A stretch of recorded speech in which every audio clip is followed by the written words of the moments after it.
Mesdames et messieurs, bonsoir. Je suis très content de vous accueillir aujourd'hui pour continuer notre réflexion sur les rythmes scolaires. Je vous remercie d'être présents pour cette seconde réunion publique. La première réunion publique a lieu il y a 3 semaines environ et nous avons eu le plaisir et l'honneur d'accueillir, le privilège d'accueillir François Testu, éminent chronobiologiste, qui nous a apporté des éclairages sur les rythmes des enfants. Aujourd'hui, nous avons le plaisir d'accueillir Benoît Degef, qui est maître de conférence en sciences de l'éducation à l'Université Lorraine, et plus précisément à Nancy, qui vous parlera aujourd'hui de la réussite éducative, des activités périscolaires. La semaine prochaine, nous accueillerons Yannick Payne, inspecteur général de l'éducation nationale, et qui vous parlera lui aussi des rythmes scolaires.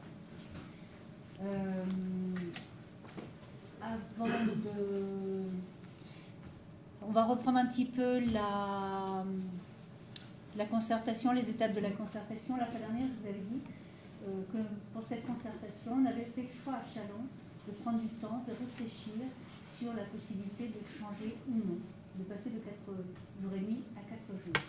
Cette concertation, on a voulu se faire accompagner d'une société experte dans le domaine, la société Éducation et Territoire. Et je vous avais dit la fois dernière que cette concertation se déclinait en différentes étapes. Et là, avant de laisser la parole à Benoît Degef, je vais laisser la parole à l'Éducation et Territoire qui décline un peu les différentes étapes. Voilà, donc le calendrier qui est qu'en partie prévisionnel, puisqu'il y a déjà des choses qui se sont déroulées. Donc depuis le mois de décembre, alors 4 réunions interécoles ont été organisées dans 4 secteurs de la ville, qui réunissaient des enseignants, des parents d'élèves, et puis des représentants des services de la ville. Et au fond, ces 4 réunions ont permis de faire, sur le plan très local, alors secteur par secteur, et groupe d'école par groupe d'école, un bilan de la réforme, de ce qui s'était passé au cours des dernières années, et notamment sur en matière d'organisation des temps scolaires.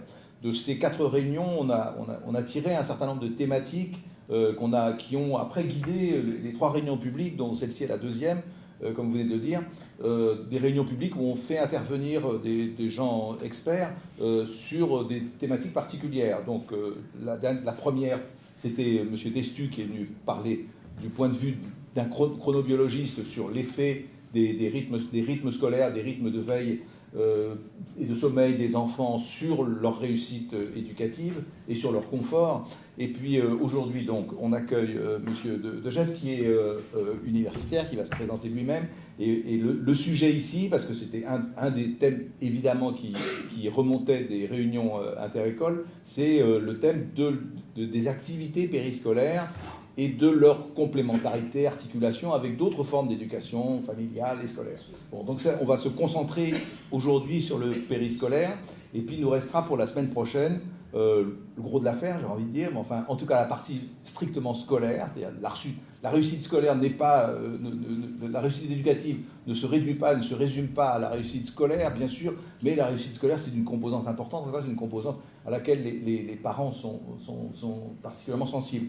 Donc, c'est quelqu'un de l'Éducation nationale, Yannick Payne, qui est inspecteur général de l'Éducation nationale, qui connaît et pratique ces sujets depuis longtemps, et qui viendra nous entretenir ici de sa position et de la position des experts de l'Éducation nationale sur cette question.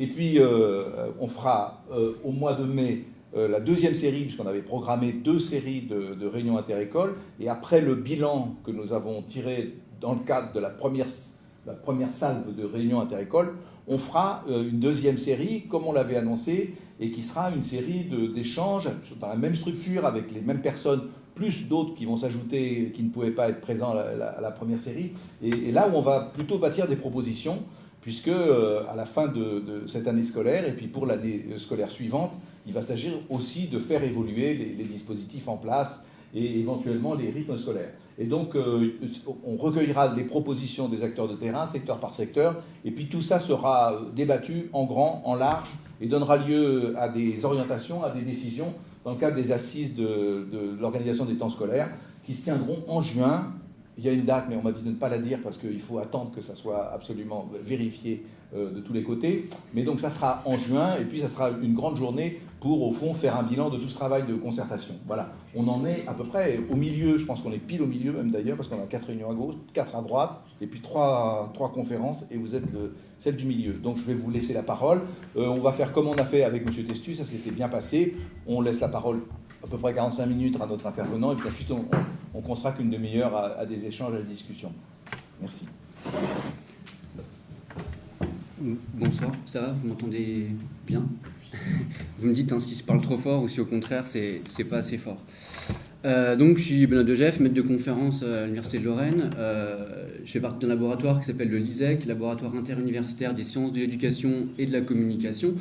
Et donc je m'intéresse à ces activités périscolaires, notamment avec 2 collègues avec lesquels j'ai mené des travaux d'évaluation de dispositifs, j'en reparlerai ensuite, qui sont Gaël Espinosa et Véronique Barthélémy. Elles ne sont pas là, mais je veux quand même citer leur nom, parce que c'est avec elles que je travaille sur ces questions. Donc, moi, ce qui m'intéresse, vous allez le comprendre dans mon propos, c'est l'expérience scolaire des élèves, et c'est de savoir ce que les élèves vivent à l'école. Donc, la plupart du temps, dans mes travaux de recherche, dans nos travaux de recherche, on travaille à partir du discours des enfants. Je parlerai de la méthodologie qu'on utilise, parce qu'il nous semble que cette réforme, ou en tout cas ce que les... oui, réforme, contre-réforme, on ne sait plus trop maintenant. En tout cas, cet aménagement des temps de l'enfant, elle est d'abord pensée pour les enfants, et il nous semble intéressant, comme c'est pour les enfants, d'interroger les enfants, puisque ce sont donc eux les principaux acteurs, finalement, ceux qui vivent ces aménagements du temps de l'enfant. Et on va voir, et peut-être que François Testu l'avait dit la fois précédente, que c'est pas toujours le cas en France. Donc mon propos, je vais d'abord vous rappeler, parce que pour comprendre l'activité périscolaire, il faut comprendre finalement ce que c'est que l'éducation. Et ensuite, je vous parlerai un peu de l'état de l'école actuellement, et j'en viendrai à la présentation de nos principaux résultats concernant les dispositifs d'évaluation qu'on a menés. Évaluation du dispositif de la ville de Nancy et de la ville de Bar-le-Duc. Donc, traditionnellement, ça sera le premier point que je souhaite aborder avec vous, les 3 instances de l'éducation, c'est la famille, l'école, et puis ce qu'on va appeler le groupe de pairs, P-A-I-R-S. Je le dicte toujours parce que quand on est meusien, c'est difficile à dire le « et ». Donc voilà, pairs, P-A-I-R-S. Alors, qu'est-ce que c'est qu'éduquer ? Ça peut être... on pourrait en passer toute la nuit, bien évidemment. Très vite, globalement, on considère qu'il y a 2 versants quand on éduque. Il y a ce qu'on appelle la socialisation, c'est-à-dire l'intégration de normes pour vivre ensemble, la transmission de normes qui permettent aux enfants de se conformer au monde dans lequel ils vivent, un monde qui les préexiste, un monde dans lequel il va falloir qu'ils s'inscrivent, qu'ils le veuillent ou non, en quelque sorte, qui leur préexiste parce que la société fonctionne avant même qu'ils arrivent sur Terre. Et puis il y a un deuxième versant, c'est le versant de l'individualisation, c'est finalement réussir à devenir ce qu'on doit devenir en fonction de ses talents, de ses aspirations, de ses centres d'intérêt. Donc éduquer, ou alors le rôle de l'éducateur, c'est, avec éducateur au sens large, c'est de présenter le monde tel qu'il est en gardant le pouvoir d'initiative des enfants. Donc voilà, c'est une ambition très forte. Et quand on parle de présenter le monde, c'est présenter les choses qui sont stables. C'est pas présenter le système de la consommation, c'est présenter les grandes œuvres. Ce qui nous préexiste et puis ce qui continuera d'exister quand on sera plus là. Alors, la famille. La famille, c'est le lieu de recherche du bonheur de l'enfant. Et on va voir que sur la question des rythmes scolaires, sur la question de cette réforme de l'aménagement des temps de l'enfant, la question du rôle de la famille et des aspirations de la famille pour l'éducation, ça joue un rôle important. Donc la famille, c'est ce qui permet l'éducation première. On dit que c'est la famille qui forme les sentiments, qui présente le monde. C'est le lieu où l'enfant est protégé, où il peut grandir à l'abri des responsabilités. Donc la famille, c'est ce qui permet la formation morale. savoir repérer ce qui est bien, ce qui est mal, ce qui est laid, ce qui est beau, etc. Alors, aujourd'hui, on voit que le projet éducatif parental, il est surtout orienté vers le bonheur des enfants. Mes travaux de recherche sur les pratiques éducatives des familles montrent qu'il y a une très forte préoccupation à ce que les enfants soient heureux tout de suite et maintenant, mais aussi plus tard. Donc, pour les parents, l'école est très importante, à l'inverse de ce qu'on peut penser souvent avec un discours très négatif sur la démission des parents, qu'on entend très très fréquemment. Non, pas du tout. Tous les travaux de recherche sur les pratiques éducatives montrent que les parents se soucient énormément de l'école, peut-être même parfois un peu trop. Et cette préoccupation de l'école, elle s'accentue au fur et à mesure de l'avancée dans la scolarité. Une des preuves de cet intérêt des familles pour l'école, notamment qu'on a beaucoup rencontré, ça se traduit par des stratégies éducatives qui visent notamment à concilier réussite scolaire et bien-être des enfants. C'est notamment pour ça que les familles apprécient beaucoup l'école maternelle, puisque l'école maternelle réussirait, selon les familles, beaucoup mieux que les autres niveaux de la scolarité à concilier progrès, apprentissage et bien-être. Alors, ces stratégies scolaires, elles concernent le territoire d'habitation. Certaines familles vont choisir d'habiter dans une commune en particulier ou de vivre à la campagne, d'habiter à la campagne parce que les enfants vont pouvoir grandir en toute sécurité. Alors que d'autres vont aller habiter dans des grandes villes parce que l'offre culturelle, l'offre périscolaire, va être beaucoup plus importante et donc va permettre de développer un certain nombre de choses chez les enfants plus facilement pour ses parents. Donc, il y a aussi des stratégies parentales qui visent à faire entrer les outils pédagogiques et didactiques de l'école dans la famille. Et on voit bien qu'on a des familles qui se transforment en auxiliaires d'instruction. Je les appelle comme ça. On voit bien qu'il y a des familles dans lesquelles vous arrivez, les enfants sont tout petits et la première chose qu'on leur achète, c'est un tableau, c'est un bureau. Je le dis parce que c'est comme ça chez moi. Et on voit bien que très tôt, dans plein de familles, il y a une préoccupation dans les familles très populaires, et ça représente aussi un investissement très lourd pour certaines familles, en termes de logiciels, d'ordinateurs, de jeux éducatifs, etc.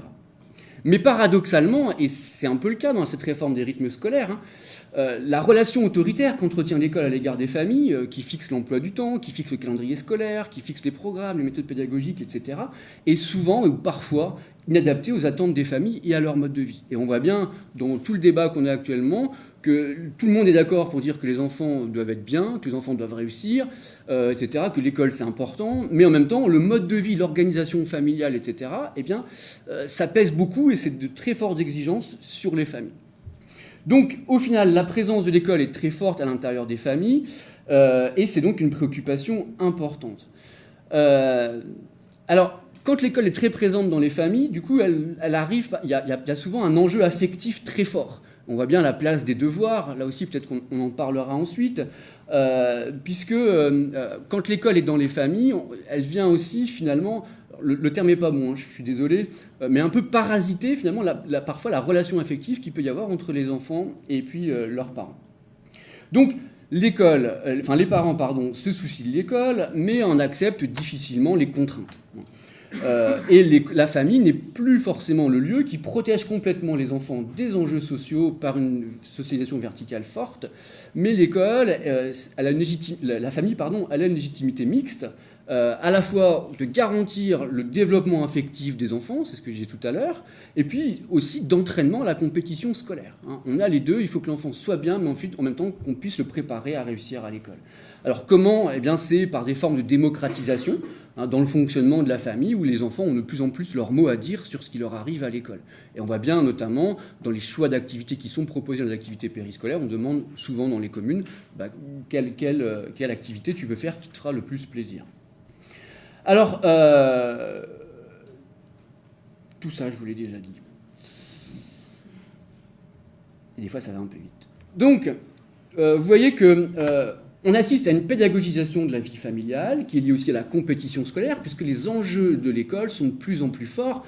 Et là où autrefois on pouvait se permettre d'être en difficulté à l'école assez tôt, parce qu'on allait être orienté très tôt à l'école et parce qu'il était facile de trouver un travail relativement tôt, aujourd'hui les enjeux scolaires sont très très forts. Et donc ça fait émerger en fait aussi de nouvelles normes éducatives. Alors, Quelques pistes de changement du coup, hein. Donc vous voyez bien que la vie des familles doit être préservée, sans doute, pour permettre un enracinement des enfants.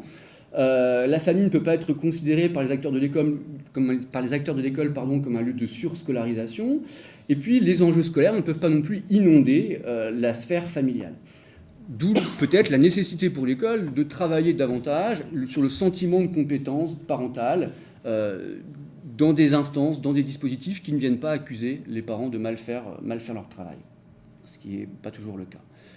Donc ça, voilà, ça c'est la place des familles. Deuxième instance, l'école. Alors l'école, eh bien, c'est le lieu de transmission et c'est aussi un lieu de vie. On oublie trop souvent que l'école, c'est aussi un lieu de vie des enfants. Ok, on y apprend, bien évidemment, mais aujourd'hui, c'est aussi un temps, un espace dans lequel les enfants arrivent parfois à 8 heures, parfois même un peu avant, et puis ils peuvent en sortir très très tard. Et puis ils y passent aussi pendant tout le temps de midi. Donc l'école, c'est le lieu de l'entrée dans les savoirs, c'est le lieu de la mise en ordre des savoirs, et donc c'est un lieu différent de la famille, et c'est un lieu différent des espaces politiques. Dans les espaces politiques, il y a une égalité entre les personnes. À l'école, on n'est pas dans une relation d'égalité, il y a une relation dissymétrique. C'est ce qui caractérise la relation pédagogique. Il y a un adulte qui sait et un enfant qui ne sait pas. Donc, l'école, c'est un espace qui permet le passage du monde des affects au monde effectif. Un monde des affects au monde effectif. Donc, c'est un espace pré-politique. Hein, on peut le nommer comme ça, le qualifier comme ça, cet espace.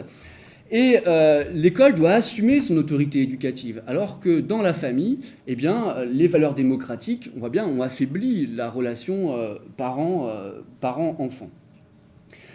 Donc, cette autorité éducative, c'est une influence qui libère les enfants, qui interroge les savoirs communs, qui permettent aux enfants de s'émanciper de leur bain social et affectif familial.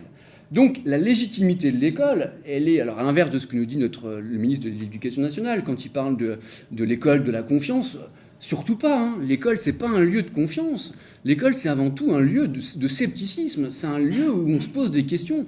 C'est un lieu où on interroge les savoirs. C'est un lieu où la raison d'être de l'école, c'est de s'interroger sur le savoir commun, sur les croyances, etc.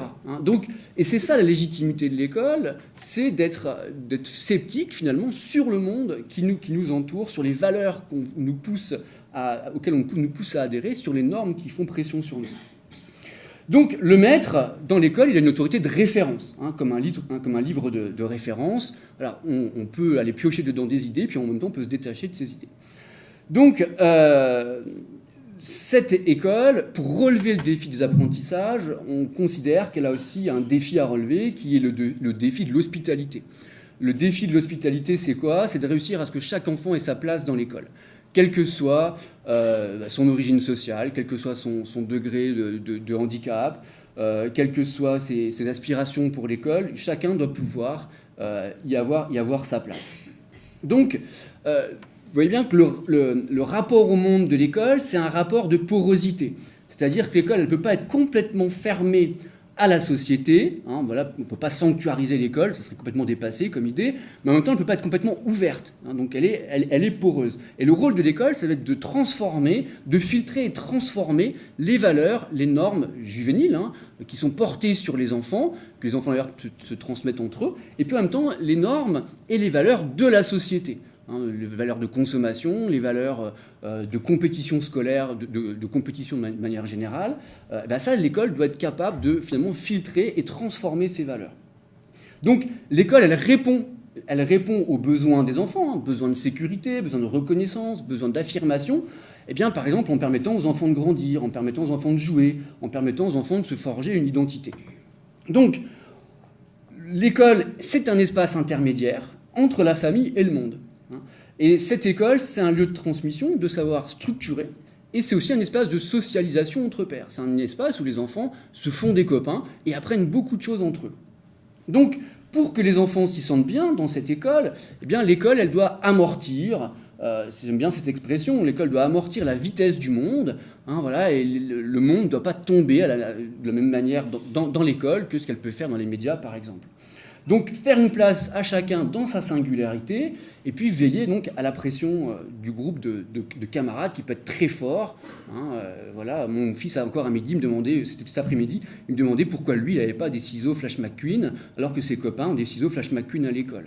Donc on voit bien la pression comme ça qui peut être faite de la part des pères pour que, il y ait une conformité à un certain nombre de normes sur les enfants. Alors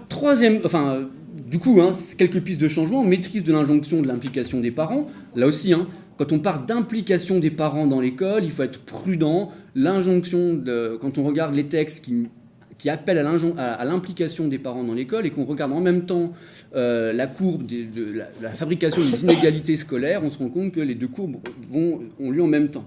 Donc l'injonction des parents dans l'école, l'implication des parents à l'école, oui bien sûr, mais de manière complètement maîtrisée. Donc maîtrise de l'ouverture de l'école, et puis offrir des espaces de parole aux élèves qui permettent d'affirmer leur point de vue sur ce qu'ils vivent, et qui leur permettent aussi d'agir dans cette école. Donc voilà un peu ce que je voulais vous dire sur l'école. On est bien dans un espace particulier. L'école, c'est pas la famille, c'est pas la rue, c'est pas le centre social, c'est pas les activités périscolaires. Donc troisième point, donc, le groupe de pairs, c'est un lieu d'implication. Et le groupe de pairs, c'est ce qu'on va appeler pour nous ce soir les activités périscolaires. Donc le groupe de pairs, c'est ce que les enfants font en dehors du temps scolaire, en dehors de la famille. C'est un lieu périphérique au temps scolaire et au temps familial. Mais c'est un lieu périphérique, mais qui s'articule à la famille et à l'école, mais qui va fonctionner différemment. C'est ce que Guy Coq, le philosophe, appelle le tiers-lieu. Donc, c'est dans ce lieu-là, nous dit Guy Coq, qu'on va essayer de compenser ce que l'école et ce que la famille ne peut pas faire. C'est dans ce troisième lieu que va pouvoir aussi se restaurer l'éducation familiale. C'est dans ce troisième lieu que devient possible l'éducation scolaire. Et c'est dans ce troisième lieu que devient aussi possible l'éducation par la famille. Donc, dans ce troisième lieu, dans ces activités périscolaires, on a une relation d'autorité, de compétence. C'est-à-dire que, et on va le voir ensuite, les enfants, ce qu'ils apprécient essentiellement, c'est que les adultes soient compétents, et le choix de l'animateur est reconnu par son degré de compétence.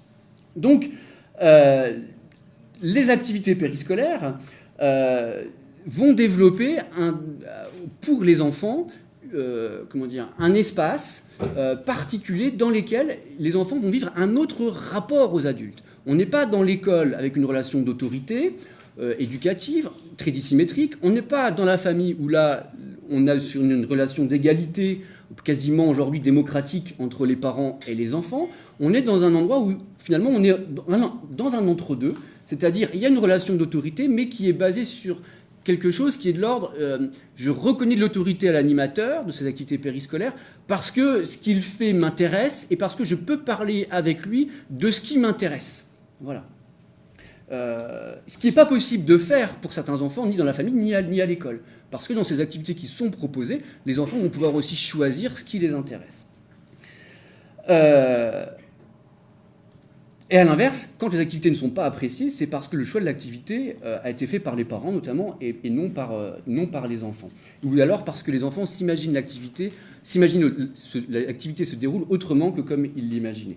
Il y a Marie, par exemple, qui nous dit c'est le prof, il est méchant, quand c'est les activités, il allait sur un banc, il regardait son téléphone, il ne regardait pas ce qu'on faisait. Puis les activités, ça durait 1 heure, et puis c'était tout. Enfin, il ne faisait pas d'étirements, ni rien à la fin, donc le lendemain, on avait des courbatures et des trucs comme ça. Donc on voit bien que cette élève-là, elle nous dit qu'elle n'aime pas l'activité parce qu'elle ne reconnaît pas de compétences à l'animateur. Donc, c'est ce qui va être apprécié par les enfants, c'est de ne pas retrouver le même type de rapport aux adultes que dans les autres instances éducatives.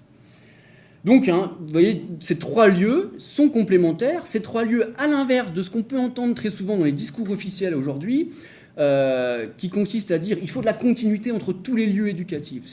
Ça, c'est le discours aujourd'hui très très fort. Il faudrait que la famille fasse la même chose que l'école fasse un peu ce que fait la famille, et puis que les activités périscolaires soient aussi finalement la même chose que ce qui se passe à l'école.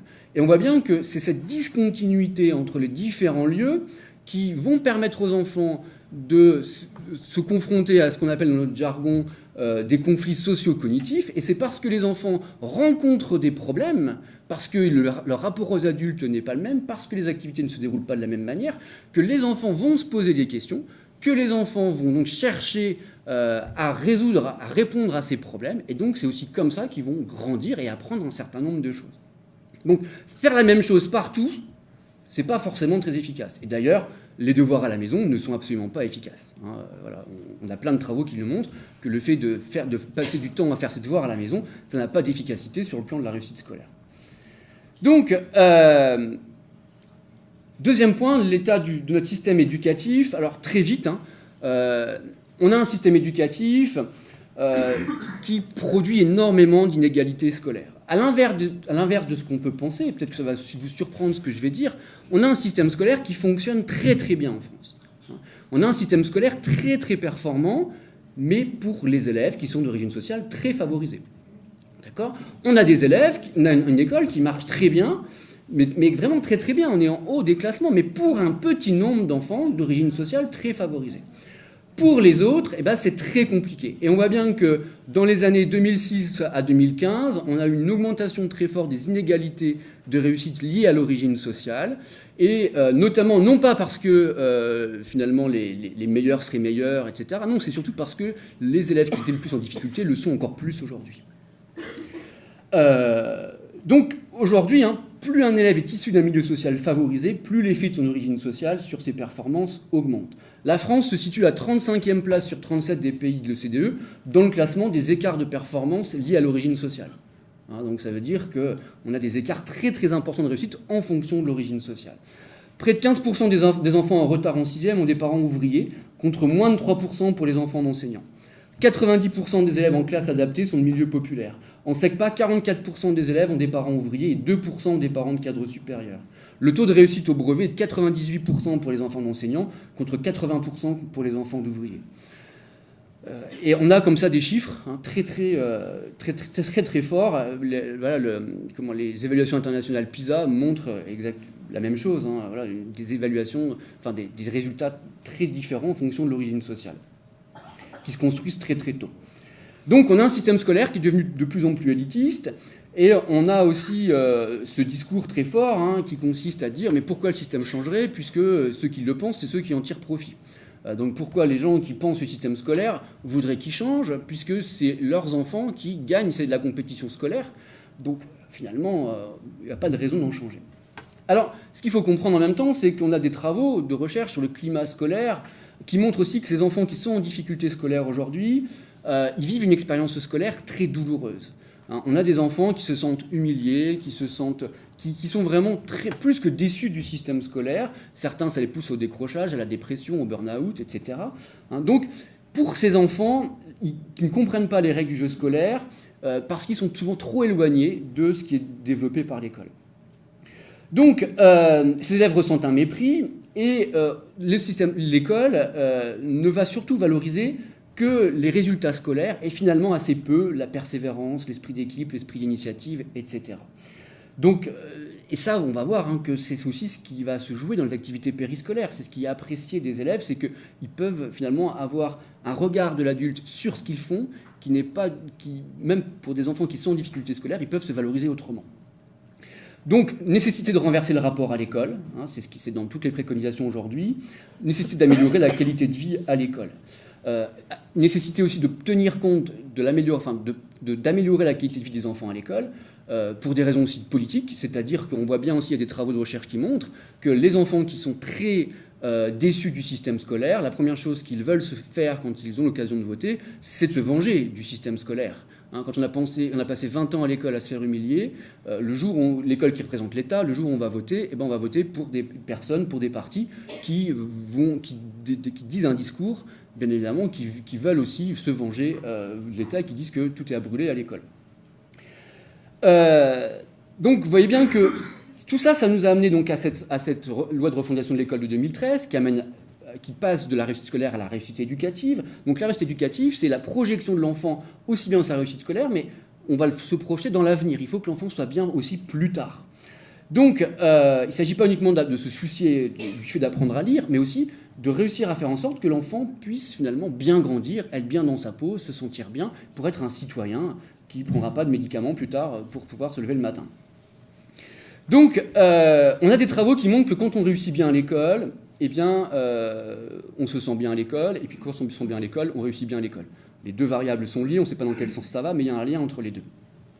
On a des élèves français qui sont, voilà, les enquêtes PISA le montrent aussi, qui sont particulièrement anxieux dans notre système scolaire. Donc, cette réforme de 2013, elle a instauré le projet éducatif de territoire. Le projet éducatif de territoire, il a pour but de, finalement, réussir à articuler tous les acteurs de l'école sur un territoire. Et il a aussi pour but, finalement, parfois de sortir un petit peu du discours misérabiliste qu'on peut avoir sur certains territoires, qui consisterait à dire que il n'y a rien sur le territoire. Quand tout le monde se met autour de la table, on se rend compte qu'il y a des ressources sur tous les territoires.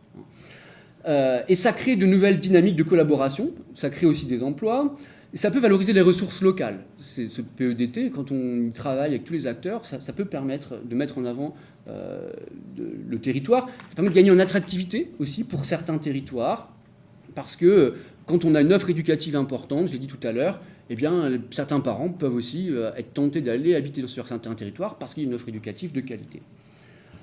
Enfin donc, troisième point, les activités périscolaires. Alors, les activités périscolaires, quels sont leurs effets, quels sont leurs enjeux? J'en ai déjà un petit peu parlé. Mais les activités périscolaires, leur fondement, c'est l'éducation populaire. Et l'éducation populaire a toujours été pensée à côté de l'école, et les penseurs de l'école de la République, les penseurs, si vous reprenez les discours de Jean Zay, si vous reprenez les discours de Ferdinand Buisson, etc., on a toujours pensé que l'école ne se suffisait pas à elle-même, et qu'à côté de l'école, il fallait une autre forme d'éducation, l'éducation populaire, pour que l'école puisse faire correctement son travail. Donc, par l'éducation populaire, l'idée c'est de devenir libre et émancipé, et puis aussi, aujourd'hui on le dirait plus comme ça, qu'il y ait aussi des formes de mixité, que les enfants puissent rencontrer d'autres enfants, et c'est ce qui se passe parfois dans les activités périscolaires, puisqu'il peut y avoir parfois des projets où des enfants de différentes écoles se rencontrent dans une même activité, ce qui met un petit peu de mixité sociale entre les enfants. Donc, cette éducation populaire, elle intervient beaucoup dans les activités périscolaires, elle s'est professionnalisée, bien évidemment, depuis une trentaine d'années, mais pour autant, il reste quand même un certain nombre de questions qui se posent sur ce champ-là. Alors, les NAP, nos travaux de recherche, donc nous, on a interrogé les enfants, on a fait passer un questionnaire à 800 enfants dans la ville de Nancy, on s'est entretenu avec 25 d'entre eux durant 1 heure, et puis on a aussi fait des observations en situation d'activité à Bar-le-Duc, et puis on a aussi fait 25 entretiens à Bar-le-Duc auprès d'enfants. Donc on considère que les enfants sont des acteurs à part entière, et que le discours des enfants, il a la même valeur que le discours des adultes. C'est parce que c'est un enfant qui dit quelque chose que ce serait faux. Pourquoi l'enfant dirait des bêtises et pourquoi un adulte dirait des vérités? Donc, on a essayé de faire varier aussi les lieux pour qu'on puisse finalement avoir aussi des enfants qui étaient scolarisés dans des contextes populaires et dans des contextes un peu plus favorisés. Alors, les activités périscolaires, ils sont utiles à quoi pour les enfants? D'abord, les enfants nous disent que les activités périscolaires, c'est un moment d'apprentissage. Pour eux, ils apprennent un certain nombre de choses, ils apprennent des connaissances, ils apprennent des consignes, ils apprennent à respecter des règles.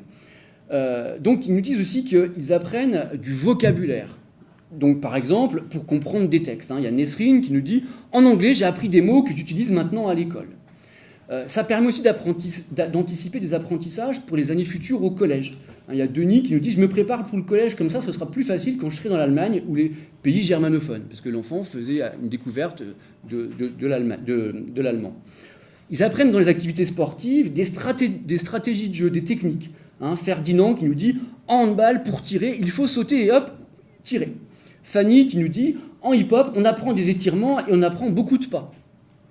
Donc les enfants sont aussi sensibilisés à l'histoire des disciplines. Nesrine qui nous dit « En hip-hop, j'ai appris que ça a été fait à New York et il y a différents types de hip-hop ». Donc ça leur permet de s'initier et puis aussi de progresser. Charlotte qui nous dit « J'étais nulle au sport, surtout aux jeux de raquettes, et puis ensuite quand j'ai fait ça, j'ai été meilleure et aux jeux de raquettes, j'ai été bonne ». Donc dans les activités d'art plastique, ils apprennent aussi à utiliser des outils, ils apprennent des techniques, ils acquièrent des connaissances. Sophia qui nous dit en parlant du roi Stanislas, c'était un grand roi, et c'était un prince qui voulait se marier avec sa fille, etc. Donc voilà, ils apprennent aussi dans les projets qu'ils peuvent faire, des projets culturels. Donc dans les activités sportives, ils apprennent des règles, ils apprennent aussi à développer des attitudes sportives. En basket, ils nous disent, par exemple Sophia, j'ai appris les règles du jeu et aussi l'attitude à avoir sur le terrain. Niki qui nous dit, c'était un arbitre qui faisait un coup de sifflet pour dire on arrête et qu'on peut y aller et mettre les paniers. Dans l'activité théâtre, les élèves ont mentionné l'importance du respect des règles de langage. Maya qui dit c'est un peu par exemple ne pas dire de gros mots aux autres.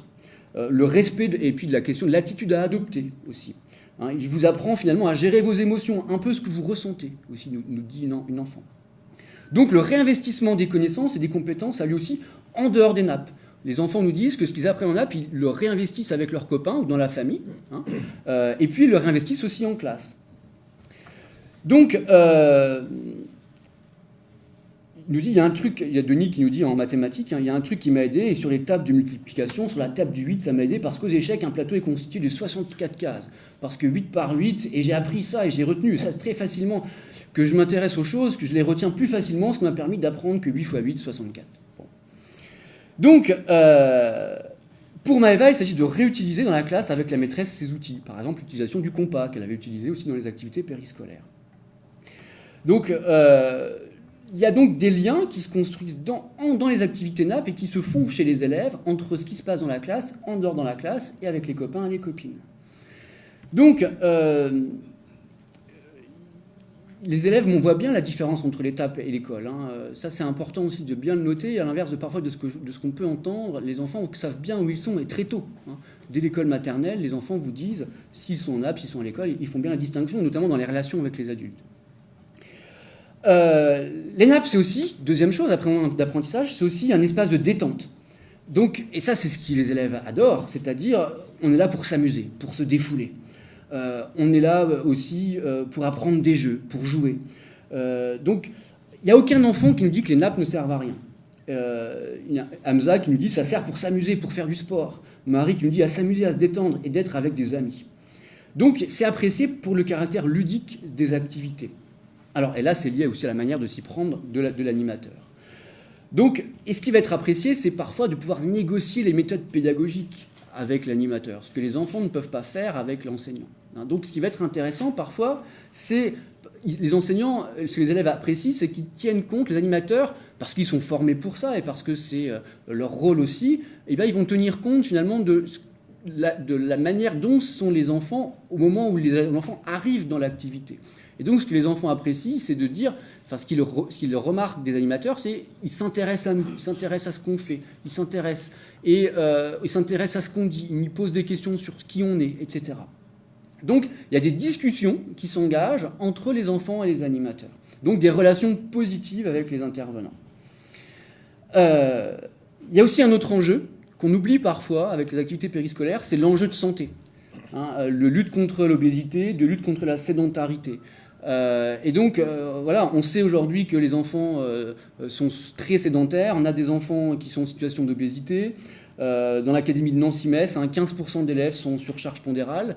Et les activités périscolaires, quand les enfants font du sport après la classe, ça va venir aussi lutter contre ça. Et effectivement, ça a un coût pour les communes, ça peut avoir un coût pour les familles, mais sans doute que ce coût-là va être beaucoup moins important que la lutte contre le diabète ou que contre les maladies cardiovasculaires. Donc, voilà, ça aussi, il faut l'avoir en tête quand on parle d'activité périscolaire, c'est comment est-ce que ça permet aussi aux enfants de se sentir bien physiquement.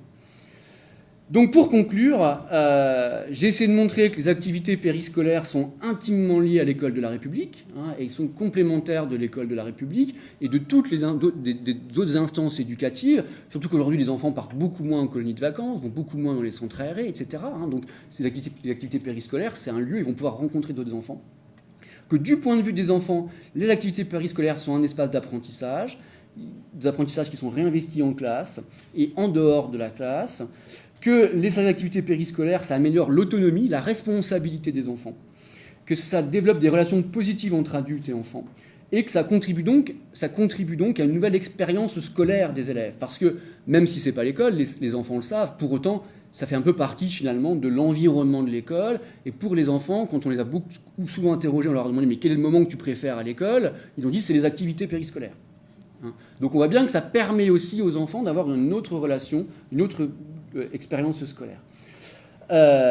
Concernant la fatigue des enfants, j'en ai pas parlé parce que François Testu sans doute l'a fait, mais là, quand on a interrogé les enfants et qu'on leur a demandé, toi, comment tu te sens, tu trouves que tu es plus fatigué, moins fatigué qu'avant, qu'est-ce que t'en dis de ça? Les enfants, très clairement, nous ont dit, les adultes nous disent qu'on est plus fatigué, mais on n'est pas plus fatigué à cause des activités périscolaires. Si on est plus fatigué, c'est parce qu'on a mon petit frère qui m'a réveillé, parce que mes parents divorcent, parce que je fais des activités le soir, parce que samedi, je me suis couché à 2h du matin, etc.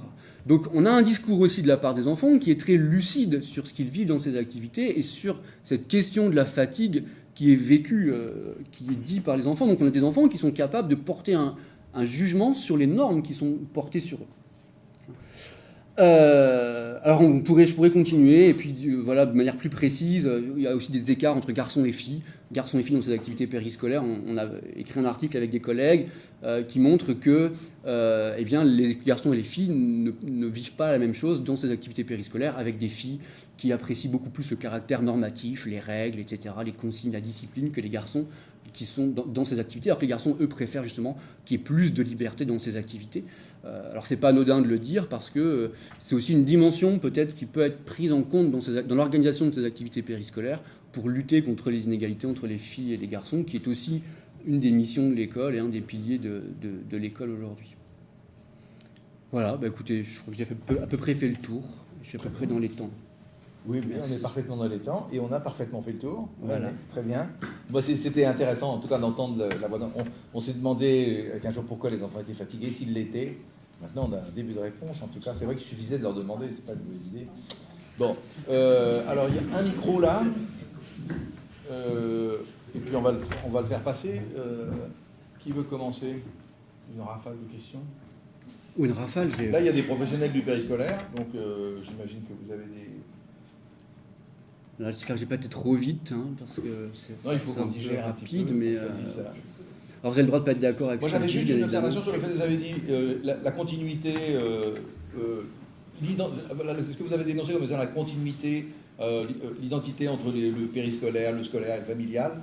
Et puis en fait, au fond, les illustrations, quand même, on parle souvent de cohérence, quand même. Ouais, et vous avez donné des illustrations où c'est justement très bénéfique quand j'ai appris quelque chose à l'école et que j'utilise en périscolaire. Encore mieux quand j'ai appris à faire quelque chose dans le périscolaire et que je m'en sers à la maison ou à l'école. Et donc, au fond, les apprentissages se font dans ces trois lieux. Et s'ils sont réinvestis dans les trois lieux, c'est plutôt... Les enfants apprécient ça, non? Oui, complètement. Oui. Et alors, je pense qu'il faut bien distinguer la question de la continuité ou de la discontinuité éducative et puis la cohérence de finalité. C'est deux choses différentes. C'est-à-dire que la continuité éducative, ce serait de faire pareil partout et de la même manière, avec les mêmes, avec les mêmes méthodes pédagogiques, et donc que finalement chaque lieu serve aux enfants la même chose. Alors ça serait la continuité, et c'est pas du tout, ça semble pas du tout efficace. Et les trois lieux sont par nature, j'ai envie de dire, différents. Hein. Voilà, les parents c'est pas les enseignants c'est pas l'animateur, etc. On est sur des fonctions différentes et des espaces différents. Pour autant, ce qui peut être intéressant, c'est la cohérence de finalité. C'est de se dire, c'est quoi un enfant? C'est de se poser la question, c'est quoi une cour de récréation? C'est quoi jouer? Et jouer dans la famille, jouer à l'école et jouer dans les activités périscolaires, c'est pas la même chose.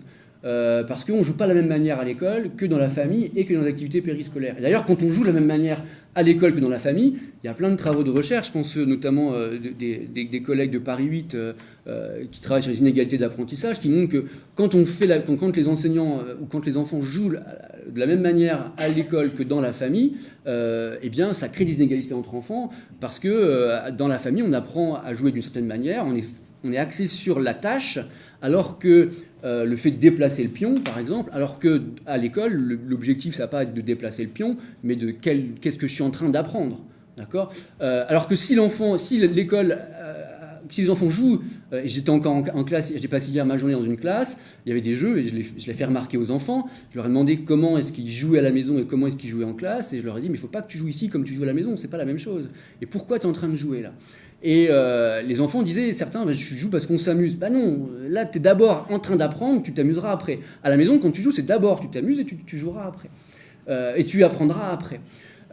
Donc, c'est quand parfois on fait la même chose de la même manière, on peut aussi créer des inégalités au sein de l'école. Et puis, c'est aussi comme ça que la famille, il peut y avoir des tensions dans la famille, et que les aspects affectifs entre enfants et adultes et parents, ça peut être complètement bousculé par l'école. Hein. On a tous des idées, on a tous des souvenirs de la manière dont se passaient les devoirs, par exemple, hein, mais il n'y a pas que ça. Mais par contre, cohérence de finalité, je prenais aussi cet exemple-là en formation, avec des étudiants, je leur disais, la question c'est, par exemple, de se dire, la cour de récréation, quand c'est un animateur, ou quand c'est des enseignants qui occupent la cour, la question, c'est pas de dire on va utiliser la cour de la même manière pour qu'il y ait la continuité. Ce qui compte, c'est de se poser la question ensemble et de se dire c'est quoi une cour de récréation. Et là, on est sur une cohérence de finalité. Hein. Et donc, c'est cette cohérence-là qui est intéressante à réfléchir de la part de l'ensemble des acteurs de l'éducation, mais pas forcément que chacun fasse la même chose. Et c'est ce qu'on observe parfois, notamment au début des activités périscolaires, il y avait une très forte tendance des animateurs à vouloir faire la même chose que les enseignants. Et moi, j'ai observé dans les classes, par exemple, des enfants de maternelle qui étaient dans les activités périscolaires, qui faisaient un travail sur les 5 sens, et l'enseignant ne savait pas ce qui était fait après. Donc ça, c'était typiquement des activités qui peuvent être faites par des enseignants, qui sont dans les programmes scolaires. Et donc les enfants pendant une demi-heure les mettaient les mains dans le sable avec les yeux bandés, etc., pour le toucher, pour travailler le goût, etc. Et l'enseignant et l'animatrice faisaient exactement ce qu'aurait pu faire l'enseignant qui arrivait derrière, et l'enseignant ne savait absolument pas ce qu'avait fait l'animatrice. Donc les enfants auraient pu passer comme ça d'une activité à une autre sans qu'il y ait de lien entre les deux.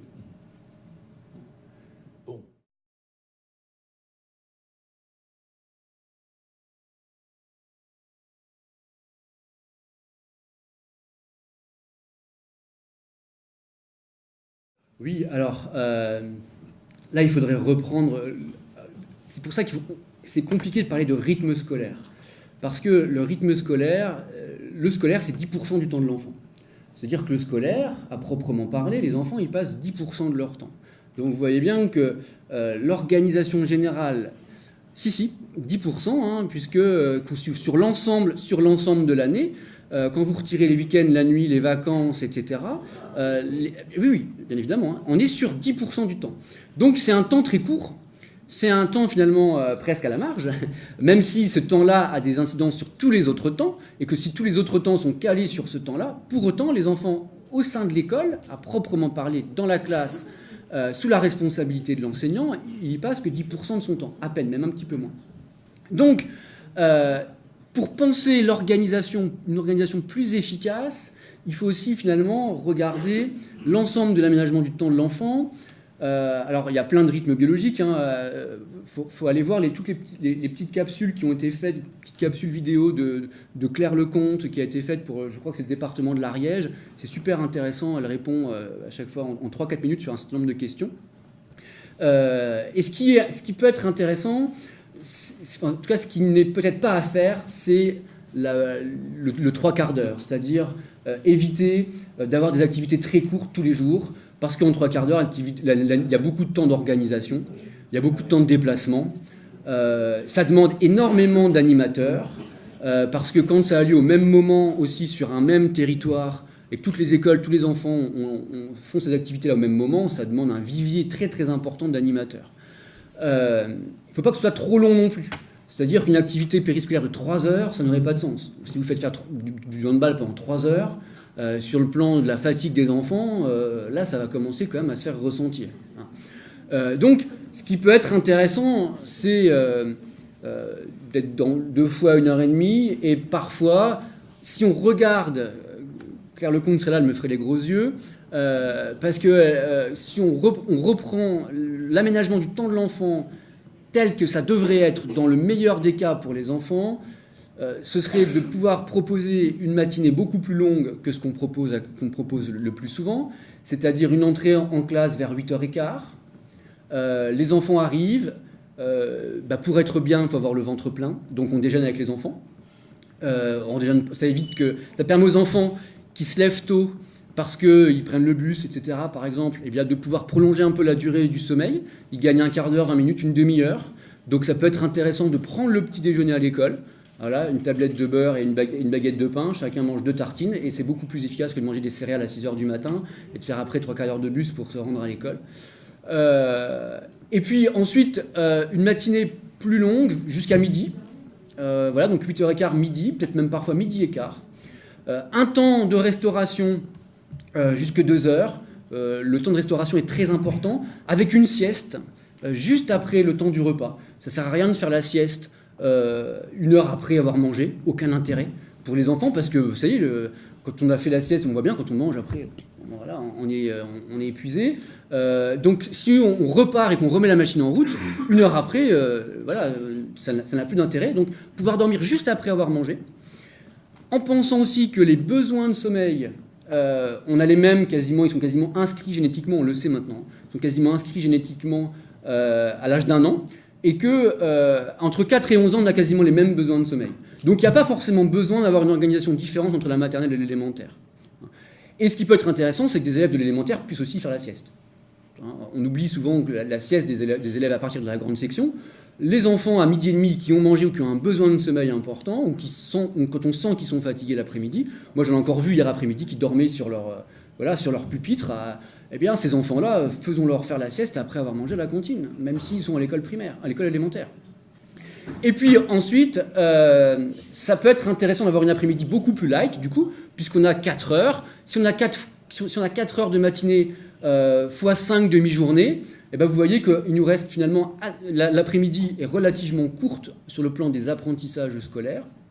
Et puis ensuite, activité très libre pour les enfants, et puis peut-être 1 fois par semaine ou 2 fois par semaine, un parcours de découverte d'activité, soit de 2 heures, soit 2 fois 1h30, soit 2 heures plus 1 heure de liberté, où les enfants peuvent aussi faire ce qu'ils ont envie, parce que c'est important d'avoir du jeu libre.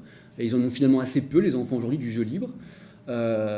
Et cette organisation-là, si on pouvait, là aussi les chronobiologistes le disent bien, si on pouvait revenir au samedi matin plutôt que le mercredi, eh bien ce serait bien mieux pour les enfants. Et puis si on pouvait avoir quasiment que des matinées du lundi au samedi matin, le mercredi compris, ce serait encore mieux, puisque ce sont les ruptures de rythme des enfants qui les fatiguent. Ce qui fatigue les enfants, c'est de jamais se coucher à la même heure, c'est de jamais se lever à la même heure. Et puis, on sait très bien que aujourd'hui, la grasse matinée ne sert absolument à rien. Voilà. La grasse matinée ne repose pas les enfants. Donc, si l'enfant se couche plus tard le week-end, eh bien, il aura beau se lever si par chance, il se lève 1 demi-heure ou 1 heure plus tard, ce qui est loin d'être le cas, ça ne sert absolument à rien. Ce qui va pouvoir être efficace, c'est peut-être de faire la sieste. Là aussi, et on le voit tous, le jour où, même en tant qu'adulte, on a les mêmes besoins quasiment que les enfants après l'âge de 4 ans. Si on s'est couché un peu tard, c'est pas de faire la grasse mat qui nous réveille. Par contre, une petite sieste le dimanche après-midi devant la télé, en dormant un peu, pendant 1 demi-heure, 3/4 d'heure, ça nous fait plutôt du bien. Donc, vous voyez, c'est plutôt essayer de garder le plus possible de continuité dans la semaine. Éviter les ruptures, et puis la rupture du week-end, elle est assez terrible pour les enfants, puisque tout à l'heure je vous ai dit que les normes éducatives cherchaient le bien-être, et que tout ça c'était aussi à concilier avec le bien-être des familles. Le vendredi soir, quand on est parent, on n'a pas forcément envie d'avoir le même rythme que le restant de la semaine, donc on va se coucher les enfants vont se coucher 1 demi-heure plus tard, 3/4 d'heure plus tard, 1 heure plus tard si on les a pas beaucoup vus. Et puis le samedi soir, on est invité chez des copains, donc on va se dormir 2 heures, 3 heures plus tard, etc. Et le lundi, c'est très très compliqué pour les enfants de s'en mettre. Et puis le mardi aussi, parce qu'il faut rechanger de rythme. Et puis pendant les vacances, si l'enfant, là aussi les travaux le montrent bien. Quand j'ai interrogé les parents sur ça, ils nous disent pendant les vacances, on se couche à 22, 23 heures. Et puis dans les grandes vacances, là on fait comme on veut. Et pendant 2 semaines, en fait, c'est le temps que notre horloge biologique se prend pour changer de rythme, 2 semaines. Donc votre enfant, si pendant 2 semaines, il s'est couché à 22 heures, alors que d'habitude il se couche à 20 heures, il va rentrer à l'école, son rythme biologique, ça va être de nouveau de continuer à vivre, à se coucher à 22 heures. Et donc, il va lui falloir de nouveau 2 semaines pour pouvoir se réhabituer à dormir à 20 heures. Mais comme il a pris l'habitude de se coucher à 22 heures, son début de sommeil va être beaucoup plus chaotique. Donc, ce sont toutes ces ruptures de rythme de sommeil qui vont fatiguer les enfants. Donc, pour bien faire, il faut que les enfants se couchent tous les jours à la même heure toute l'année et se lèvent tous les jours à la même heure toute l'année. Et bien sûr, qu'il y ait une cohérence et qu'on ne dynamise pas les enfants tout au long de la journée. Parce que vous avez beau coucher votre enfant à 7h30 du soir, etc. Si toute la journée, il a été hyper sollicité par tout le monde, par les enseignants, par les animateurs, à la cantine, il s'est pris 90 décibels dans les oreilles pendant 1h30, et puis qu'ensuite, quand vous avez été de recherche à l'école, vous l'avez emmené faire les courses, qu'ensuite, en sortant des courses, vous lui avez dit maintenant c'est piscine, parce que c'est le cas quand même pour des enfants, à 18h, surtout plus de sport après 18h pour les enfants, surtout pas, parce que ça énerve le sport. Donc les enfants, on a aussi des créneaux de sport pour certains enfants, ils vont faire du sport à 19h, à 20h. Voilà, donc là aussi on évite considérablement de faire du sport trop tard. Mais donc le rythme des enfants, il est aussi lié, et le niveau de fatigue des enfants est bien évidemment lié à tout ce que les enfants font dans l'école et surtout en dehors de l'école. Voilà, je crois que... et c'est là où il y a de la cohérence de finalité, c'est-à-dire quand on se pose la question c'est quoi un enfant, un enfant il a besoin de jouer, il a besoin de discuter, il a besoin de se reposer, il a besoin qu'on l'écoute, il a besoin qu'on lui apprenne des choses, il a besoin de... Et quand on se pose toutes ces questions-là en tant qu'animateur, en tant qu'enseignant, en tant que parent, là peut-être qu'on peut répondre mieux à ces besoins que si chacun a des objectifs pédagogiques en disant moi j'ai un projet, j'ai des actions, il faut que je rentre dedans, j'ai des comptes à rendre, j'ai une évaluation de mon projet, donc même si tu veux pas faire cette activité-là, tu la feras quand même. Et puis dans la classe, t'as sommeil, t'es épuisé, mais tu feras quand même l'exercice.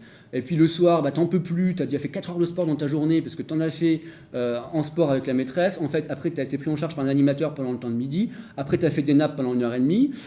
Et puis le soir, t'as pas de bol, c'est foot. Donc il faut quand même que t'ailles faire ton 1h30 d'entraînement de foot. L'enfant, forcément, il est crevé, quoi. Forcément, il est épuisé. Donc l'organisation, vous voyez, elle apprend vraiment, il faut tenir compte, je pense, de l'ensemble des temps de l'enfant sur l'ensemble de l'année. Pour bien faire, il faudrait qu'en hiver, on soit en vacances, qu'on hiberne. Et puis qu'en été, là où on a le plus de dynamisme, là où on a le plus d'énergie, c'est là où les enfants sont en vacances. Alors qu'en mois de janvier, au mois de février, les journées sont hyper courtes, tout le monde est crevé, tout le monde a le nez qui coule, tout le monde est super fatigué, et c'est là que les enjeux scolaires sont les plus forts. C'est là qu'on dit aux élèves, c'est le second semestre, il faut travailler le plus. C'est là que tout se joue. C'est là que ton orientation va se jouer. C'est là qu'on fait toutes les évaluations. Et en même temps, c'est là où on est le plus fatigué. Donc forcément, si on reprend... je suis très bavard, je suis désolé. Si on reprend par exemple les phénomènes de violence à l'école, on se rend compte que ça a lieu en même temps que les périodes où les élèves sont les plus fatigués. On est sur là où il y a le plus de situations de violence répertoriées, c'est avant les vacances de Noël. Parce que c'est là où les vacances sont très fatiguées. Les enfants sont très fatigués. Donc la question de la fatigue, elle engendre aussi des climats scolaires et certains phénomènes dans certaines écoles. Et ça pourrait sans doute être évité si on cherchait un peu moins à fatiguer les enfants, quoi. Mais après, moi, j'accuse pas les parents. J'accuse pas du tout les parents. Je renvoie pas du tout la responsabilité à personne en particulier parce que c'est très compliqué d'envoyer son enfant se coucher à 7h30 ou à 8h. On a tendance à dire un enfant à l'école élémentaire il doit dormir entre 10h et 11h par nuit. Si votre enfant il dort à 10h ou 11h par nuit, hier je lisais un mémoire d'une étudiante qui avait un discours un peu moralisateur, comme ça il faudrait que les familles pensent autrement, que se couchent les enfants plus tôt, etc. Alors je lui ai rappelé ce que c'était un peu qu'être parent. Et je lui ai dit, mais pour votre enfant, soit au lit à 8h, dans le meilleur des cas, ce qui peut des fois déjà être un petit peu juste, peut-être même pourrait être au lit un peu plus tôt, pour qu'il dorme à 8h. C'est pas être au lit à 8h, c'est dormir à 8h, ça veut dire qu'il faut que vous mettiez au lit à 8h moins le quart. Ça veut dire que l'histoire doit commencer à être lue à 7h20, ou 7h30, parce qu'en plus il faut lire des histoires, une exigence très forte. Ça veut dire qu'avant il y a le brossage de dents. Il faut se mettre en pyjama, il faut prendre la douche. Donc ça veut dire que là, à votre enfant, on arrive, il est 7h10, si vous avez un enfant qui a du mal à aller prendre sa douche, qui hurle pour brosser les dents, etc., qu'il faut négocier, que c'est compliqué, qu'il n'a pas le bon pyjama, qu'il faut mettre un autre, donc voilà, et que vous ne faites pas la même chose que sa mère, c'est encore pire, là, s'il ne comprend plus rien. Donc là, et puis ensuite, il y a le temps du repas. Et le temps du repas, quand vous avez 5-6 ans, c'est long. Et puis donc là, on arrive, le repas doit commencer à 7h moins 20, à peu près, on est à peu près à ça, 7h moins 20, 6h35. Donc le repas, ça veut dire que vous l'avez préparé avant. Parce que pour être un parent parfait, j'aime pas le terme, mais il faut pas ouvrir une boîte, parce qu'il faut préparer le repas, d'accord ? Donc vous voyez, il faut cuisiner. Bien évidemment. Donc ça veut dire qu'il faut commencer à mettre les carottes dans la casserole à 6h du soir. 6h moins le quart pour être plus à 6h30. Donc ça veut dire qu'il faut quitter du travail, vous l'avez compris, à 4h de l'après-midi, hein, et être à 100% avec ses enfants à partir de 4h de l'après-midi, et ne faire que ça pour espérer qu'ils puissent être au lit à 8h. Et en espérant qu'on vit dans des conditions sociales, dans un contexte social qui va permettre aux enfants de ne pas être réveillés, parce que quand on vit dans un immeuble collectif, quand le voisin y rentre, ça fait du bruit. Quand la télé est allumée du voisin, ça fait du bruit. Quand les parents se lèvent pour aller aux toilettes, la chasse d'eau, ça réveille aussi l'enfant, etc. Donc c'est super, super compliqué. Je crois que tous les parents rêveraient d'avoir des enfants qui dorment à 8 heures. Mais c'est très compliqué pour les parents de réussir à faire ça. Voilà. Donc, et puis, ça veut dire réussir à se lever, à ce que les enfants se lèvent à 7 heures. Voilà. Et puis là aussi, parfois quand on est parent, avoir son gamin à 7h du matin déjà dans la cuisine, quand on est le dimanche ou le samedi, on n'a pas forcément très envie. Voilà, donc on espère parfois en se couchant un peu plus tard qu'il va se lever un peu plus tard. C'est rarement le cas. Hein. Mais, voilà. Donc vous voyez que la responsabilité, ça serait trop facile de dire c'est la faute de quelqu'un, de renvoyer la pierre à une instance en particulier, de dire c'est la faute de l'école, c'est la faute des parents, c'est la faute des animateurs, c'est la faute des tablettes, ou c'est la faute, c'est la faute du numérique. Bon, effectivement, si on regarde son téléphone portable pendant 2 heures avant de s'endormir, on n'est pas prêt de dormir, quoi. Hein, parce que les lumières bleues font croire à nos glandes qui gèrent notre horloge biologique qu'on est en plein jour. Donc on ne peut pas s'endormir tout de suite.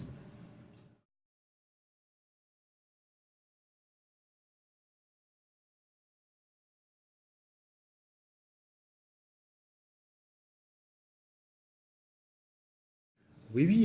Alors après, il faut regarder chaque contexte territorial, financier. Je ne sais pas quels sont les moyens de la ville de Châlons. Il y a d'autres communes. Si on repasse à 4 jours, il n'y a plus le fonds d'aide aux activités périscolaires de 50 € par enfant. Donc directement, c'est clair, il n'y a plus d'activités périscolaires financées par la commune. À Châlons, je ne sais pas. Mais en tout cas, dans certaines communes, la réponse, elle est très claire. Passage à 4 jours, on n'a plus les 50 € par enfant, il n'y a plus d'activités périscolaires. Et effectivement, le fait qu'il y ait ces activités périscolaires qui soient offertes, qui soient dans le meilleur des cas offertes, et parfois très peu coûteuses, mais c'est quand même mieux quand c'est offert par les collectivités, enfin offert c'est jamais offert, mais aux parents ça leur permet de ne pas payer, les enfants ont accès à des activités auxquels ils n'auront pas accès si c'est plus dans l'organisation leur organisation de la semaine. Quand vous avez des enfants à qui on propose de faire du codage numérique, par exemple, ou de la programmation numérique à l'école élémentaire, où est-ce que les enfants lambda, on va leur proposer de faire du codage numérique, de la programmation informatique, etc. Faire du théâtre, jouer aux échecs, faire du canoë-kayak, ces activités-là, cette offre éducative-là, découvrir parfois les monuments de leur ville, rencontrer des bénévoles d'une association qui se relaient et qui viennent parler de ce qu'ils font avec les enfants. Tout ça, forcément, c'est beaucoup plus compliqué pour les enfants. Alors, il y a certains enfants pour qui ça ne changera absolument rien. C'est-à-dire que les parents vont continuer, tu ne fais plus d'activité de découverte de l'allemand, moi je vais prendre un prof particulier. Voilà, donc pour certains enfants, il y aura très peu d'écart. J'ai même envie de dire que pour certains enfants, il y a certains parents, je ferai l'hypothèse, j'aimerais bien pouvoir la vérifier, qu'il y a aussi une volonté de repasser à 4 jours, puisque les stratégies éducatives qui pouvaient être développées par certains parents, finalement, les 4 jours et demi, ça rebat les cartes. L'avantage qu'ils pouvaient avoir sur d'autres enfants en proposant à leurs enfants, en étant capables de proposer à leurs enfants des activités alors que d'autres parents ne sont pas capables de le faire, leurs enfants tiraient profit par rapport aux autres enfants de ces activités. Je ne sais pas si c'est clair ce que je dis. Hein ? Et donc ces parents-là, pour certains, moi que j'ai entendu, c'est aussi de dire, j'ai plus forcément très envie parce que j'ai un avantage sur les autres, je veux garder cet avantage-là. Ça a un intérêt de faire découvrir des activités aux enfants, Pour les clubs, ça peut aussi avoir un avantage. Hein. Il y a certains clubs sur Nancy, je pense au club de basket, qui au départ regardaient ça d'un œil, c'est le cas peut-être à Châlons aussi, je ne sais pas, regardaient ça d'un œil un peu en disant « Oh là, on n'aura plus de créneaux, on va nous piquer notre public, nos clients, les enfants vont faire du basket dans les activités périscolaires, donc ils ne viendront plus au club. » Le club s'est mis dans les activités périscolaires. Et maintenant, le club profite des activités périscolaires pour détecter tous ceux qui font plus d'un mètre 80 en CM2 et leur dit bah, viens au club.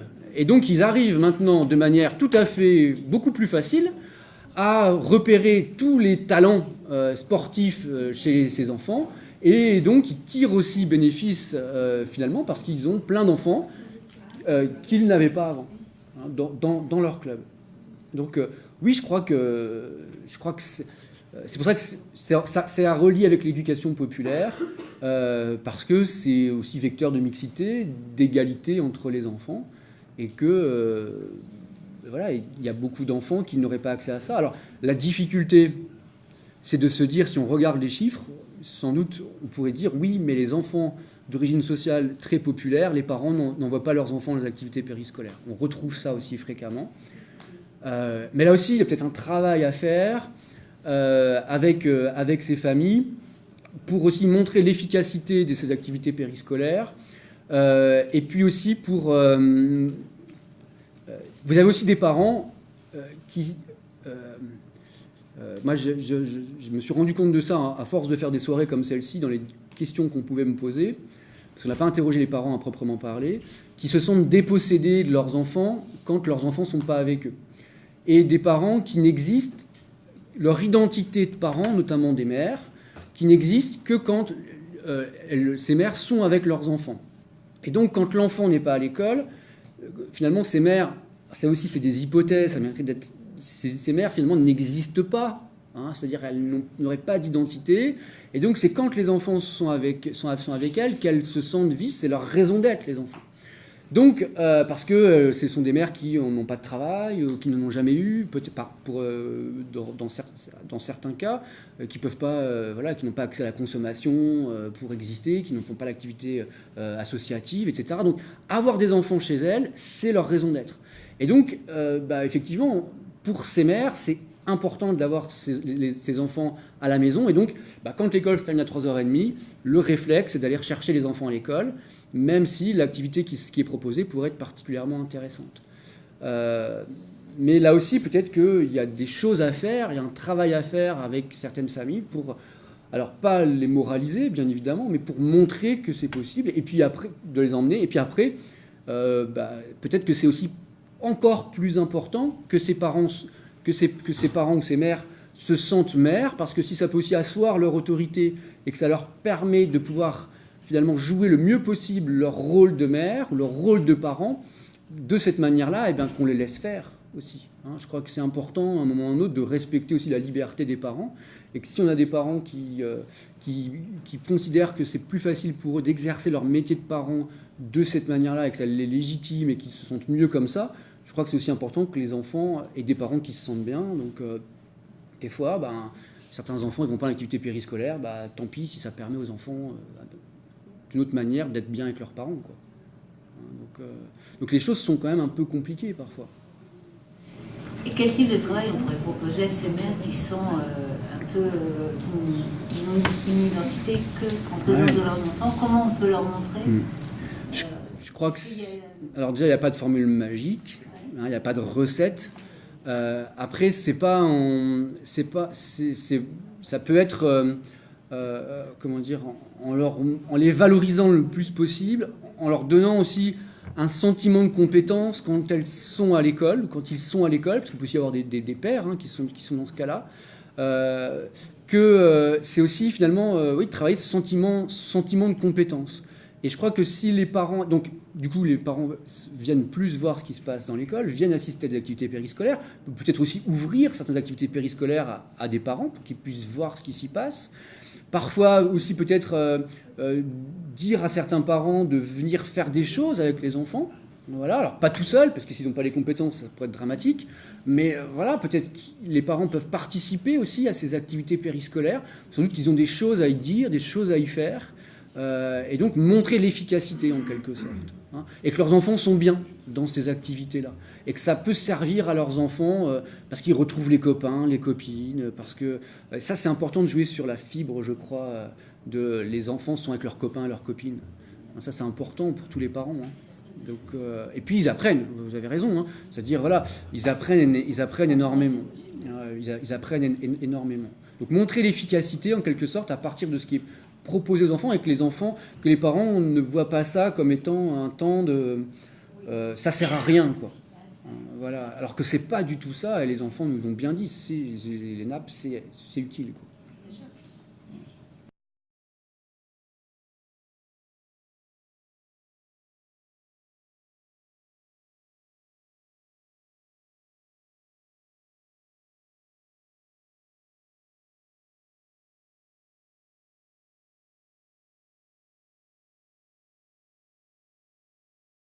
Le problème de la fatigue étant l'argument premier qui n'est pas forcément valable comme vous le dites. Alors il y a plein de choses dans ce que vous dites. Effectivement, les activités périscolaires, ça a permis aux associations complémentaires parfois de donner du travail à leurs salariés, à leurs animateurs. Moi, je connais bien la Ligue de l'enseignement.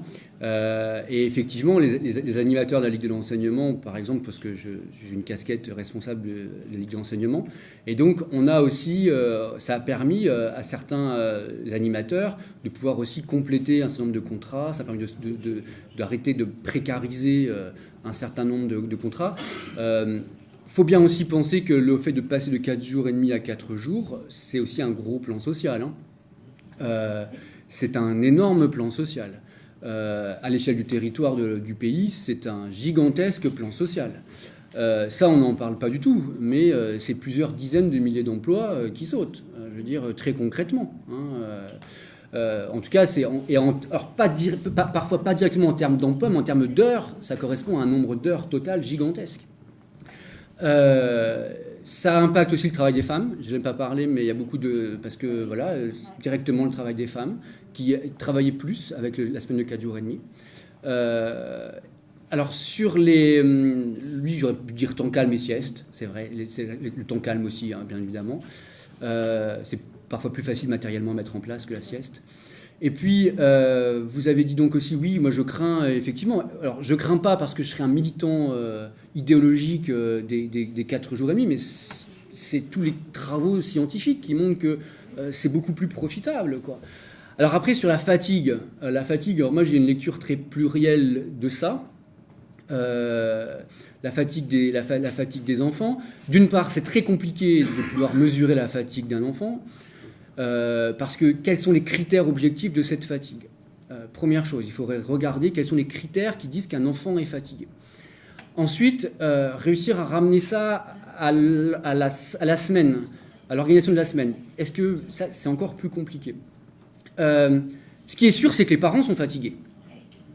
C'est que les adultes sont fatigués. Alors je le dis, ça fait toujours un peu sourire. Mais c'est vrai. C'est-à-dire, en tout cas, moi j'ai l'impression qu'effectivement, le vendredi, en fin de semaine, les adultes en ont ras-le-bol. Ils ont fait leur semaine, donc tout le monde trouve que c'est plus compliqué parce qu'eux-mêmes aussi en ont marre de leur semaine. Ils sont aussi beaucoup plus fatigués. Donc je crois que ça, c'est aussi une première lecture. Enfin, c'est une lecture, c'est-à-dire il y a des très fortes exigences à l'égard des parents aujourd'hui, de tous bords. Que ce soit exigences d'épanouissement personnel, exigences professionnelles, exigences en termes de responsabilité parentale, de tout ce qu'on veut. Et donc ça fatigue aussi beaucoup les parents. Donc dans les pratiques éducatives, dire que c'est la fatigue, moi j'entends, hein, parce que les parents peuvent dire ça, mais en même temps, on ne peut pas comparer. C'est-à-dire qu'un enfant, les enfants sont tous différents. Et des enfants vont avoir tous des besoins, sauf s'ils sont jumeaux, de vrais jumeaux, etc. Peut-être qu'ils ont des besoins de sommeil à peu près similaires. Sinon, vous pouvez avoir 2 enfants, 3 enfants, ils vont avoir des besoins de sommeil différents. Donc c'est très compliqué de dire, mon grand, quand il était à son âge, il n'était pas comme ça. Bah oui, parce que ses besoins de sommeil ne sont pas les mêmes. Ensuite, quelles sont les activités qu'on leur propose aux enfants ? Quand on s'ennuie, on est fatigué. Et bizarrement, quand les enfants qui sont capables de rester 2 heures devant une console de jeu, alors que la console de jeu, c'est l'activité par excellence qui demande énormément de concentration et énormément d'énergie cognitive. Et pour autant, les enfants sont capables de rester concentrés devant une console de jeu pendant très longtemps. Par contre, les tâches, lorsqu'on leur demande de faire, à d'autres moments, ils peuvent être particulièrement fatigués parce que ça ne les intéresse pas. Donc la question de la fatigue, elle est liée aussi à qu'est-ce qu'on leur propose de faire aux enfants. Hier, j'étais dans une classe de CP. L'enseignante proposait des différents ateliers dans la classe, mathématiques, lecture, manipulation, l'auto pour repérer les nombres de syllabes dans le mot, etc. Les enfants, ils avaient une pêche d'enfer et ils étaient hyper actifs dans l'activité.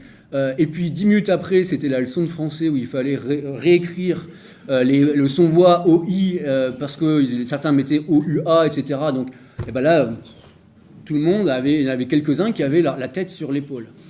Donc, le type d'activité qu'on propose aussi participe de la fatigue. Et puis après, quand on veut revenir à cette semaine de 4 jours, c'est l'élément imparable, quoi. Comment est-ce qu'on peut aller à l'inverse de ce discours-là, c'est-à-dire de dire mon enfant est fatigué. Et on est sur une organisation qui a pour but que les enfants se sentent bien. Donc c'est obligatoirement ce qui vient en premier, je pense, c'est le discours, c'est le réflexe presque, ce serait de dire que l'enfant est fatigué, alors que je pense véritablement que le retour aux 4 jours, c'est avant tout aussi un peu un ras-le-bol. Il est tard, je peux le dire. Vous m'en voudrez pas, je suis le monsieur de veto. Mais un ras-le-bol aussi des exigences de l'école à l'égard des familles. L'école qui est excessivement exigeante à l'égard des familles. Et effectivement, les exigences de l'école, plus les exigences de tout ce que les parents peuvent vivre à côté, si les parents peuvent un soir par semaine souffler un peu, être un peu plus cool, ne pas avoir à penser, à signer le cahier, à préparer les affaires pour le lendemain, à surveiller les devoirs, à faire toutes ces choses-là, les parents qui sont au bord de la crise de nerfs constante, perpétuelle, ils signent des deux mains, quoi. Et quel que soit ce qu'on va pouvoir leur proposer, voilà, et je crois aussi que c'est finalement quelle exigence on a à l'égard des familles, à l'égard des parents aujourd'hui, qui sont excessivement fortes. Voilà, il faut que l'enfant mange 5 fruits et légumes par jour, il faut qu'il se couche tôt, il faut surtout pas qu'il regarde la télévision, il faut lui lire des histoires le soir, il faut l'aider à faire ses devoirs, il faut faire des activités sportives, il faut aussi une activité culturelle. S'il peut avoir une langue étrangère, c'est encore mieux. Le samedi, il faut qu'il aille à d'autres endroits. Il y a les anniversaires, parce que quand on a 4 ans, dès 4 ans, il faut que les enfants passent leur samedi aux anniversaires. Alors il y a des très beaux articles sur l'enjeu des anniversaires pour les enfants. Mais quand on passe une après-midi pendant 3 heures le samedi avec les copains de la classe à 10 ou à 15 au McDo ou dans un appartement à courir partout, forcément ça fatigue. Et puis le week-end, il faut aller voir les grands-parents, donc on se tape 2 heures de voiture à l'aller, 2 heures de voiture le soir. On mange pas à la même heure, on se couche peut-être plus tard parce qu'on est invité le soir. Mon beau-père est parti, donc voilà, il était dans la salle tout à l'heure. Maintenant ça va, je peux me lâcher. Mais comme on est invité le soir, on peut pas dire qu'on repart, donc on rentre, il est 10h du soir, etc. Donc oui, tant pis, il sera fatigué un peu demain, mais c'est pas grave. Et donc tout ça, toutes ces exigences-là, si à cela se rajoutent des exigences personnelles pour les parents, du type il faut aller faire du sport, parce que sinon, quand on a 40 ans, on fait du sport, parce que c'est obligatoire. Sinon, qu'est-ce que vous racontez à vos collègues le lundi matin non, mais c'est ça aussi, quoi. C'est-à-dire qu'il y a aussi une pression de ce type-là dans plein d'entreprises où on a une obligation de devoir faire du sport. Si vous en faites pas, moi je fais plus de sport depuis très longtemps, j'ai plus le temps. On me dit, je sais pas s'il y en a dans la salle, ils pourront témoigner, mais dire ah bon, tu fais pas de sport alors que tout le monde autour de moi va courir, tout le monde fait un tas de trucs. Moi je fais pas le temps de faire du sport. Donc il y a une pression très forte. Donc si on met toutes ces pressions-là, bah, c'est plus conciliable avec le fait d'être parent, quoi. Il faut aussi avoir des relations affectives avec ses enfants, hein. Il faut aimer ses enfants et montrer aux autres qu'on les aime. Donc vous voyez bien aussi, hein, très très forte injonction. Il ne s'agit pas uniquement de les aimer, il faut montrer qu'on les aime. Et ça, on montre qu'on les aime par le fait de pouvoir offrir à ses enfants des biens matériels, les faire partir en vacances, etc. Donc pour pouvoir offrir tout ça, bah, faut travailler plus. Voilà, donc tout ça mis bout à bout, bah, vous comprenez bien que quand on demande aux parents est-ce que vous voulez revenir à 4 jours, bah, oui, ça peut s'entendre, ça peut s'expliquer, même si dans l'intérêt des enfants, sans doute que ça va être préjudiciable, sans doute que les 4 jours et demi sont beaucoup plus profitables aux enfants, bien évidemment. Mais là, c'est des questions de société. Voilà. Sur le plan anthropologique, est-ce qu'il n'a jamais été aussi difficile d'être parent qu'aujourd'hui? Je ne sais pas. Mais en tout cas, il me semble que c'est quand même très compliqué. Voilà, enjeu de la réussite très très tôt. Voilà, enjeu. Regardez à la rentrée là, avec Parcoursup par exemple, où on va demander aux parents dès la seconde de faire des choix d'orientation pour leurs enfants. À partir de ces choix d'orientation, les enfants pourront ou pas aller dans des voies d'orientation à l'université. Ce qui veut dire que moi la semaine dernière, je faisais les portes ouvertes de l'ESP de Lorraine. Il y a une collégienne de 3e qui venait choisir avec ses parents, avec sa mère, qui venait faire les portes ouvertes pour découvrir les masters, pour choisir dans quel master elle allait aller, alors qu'elle était en 3e. Mais en même temps, on peut se dire, mais mon Dieu, dans quel monde on vit? Mais c'est peut-être elle qui a raison, parce que l'année prochaine, il faudra qu'elle fasse ses choix d'orientation, d'option. Et si elle sait dans quel master elle va aller dès la seconde, donc dès l'âge de 15 ans, 16 ans, et ben sans doute qu'elle pourra prendre des choix d'orientation qui seront beaucoup plus stratégiques et qui pourront peut-être lui permettre d'aller dans des universités, dans des départements, et ensuite dans des filières, et ensuite en master, alors que ceux qui ne se posent pas ces questions-là et qui passent pas avec leurs parents leur samedi matin à faire les portes ouvertes, qu'est-ce qu'ils vont choisir comme option? Et quelle incidence ça va avoir ensuite? Donc, vous voyez bien que toutes ces exigences-là qu'on a à l'égard des parents, à l'égard des enfants très très tôt, ça pèse, hein. Ça pèse considérablement. Hein. Et j'ai pas parlé des écoles qui organisent des brocantes et qui demandent. Je pourrais vous montrer. J'ai pris en photo le mot que j'ai reçu sur le cahier de mon enfant et qui vous demande de donner des jeux et d'aller tenir le stand le dimanche de la brocante à 25 km de là où vous habitez. Et là, vous vous dites, mais mon Dieu, comment est-ce que ces gens ont compris ce que c'était que l'école, quoi. Voilà.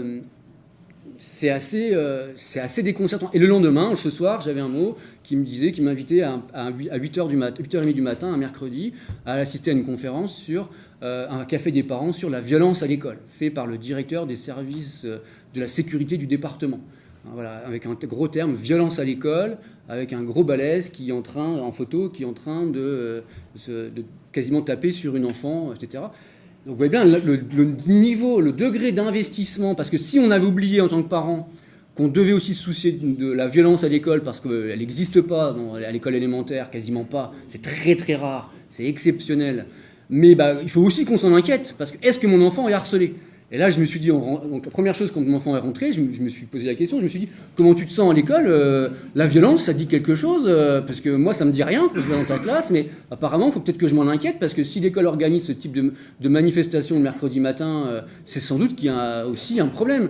Alors après, je relativise, même si ça me fout en colère terriblement, mais à la place de certains parents, voilà, ça génère du stress, ça génère un tas de choses. Hein.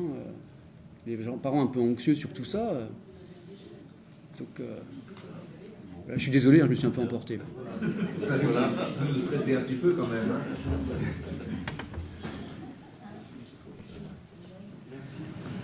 Moi, ma question, elle ne vous est pas adressée à vous directement, mais à la Ligue de Chalon, parce que vous avez indiqué au tout début de cette conférence qu'il allait y avoir des assises en juin, et que dans ces assises, il y aura des orientations et des décisions qui feraient suite à des réunions de groupes dont je n'ai pas bien saisi qui allait y être invité. Si on peut avoir des précisions là-dessus, ça serait quand même utile. Et j'aimerais bien savoir, avec ces assises, qui va décider? Est-ce que c'est de fait la commune qui va décider? Ou est-ce qu'on va demander une participation citoyenne, par un vote par exemple? Enfin, quelles sont les modalités? Et si changement il y a, comment il va s'organiser? Enfin, à quelle échéance il aurait dû? Alors,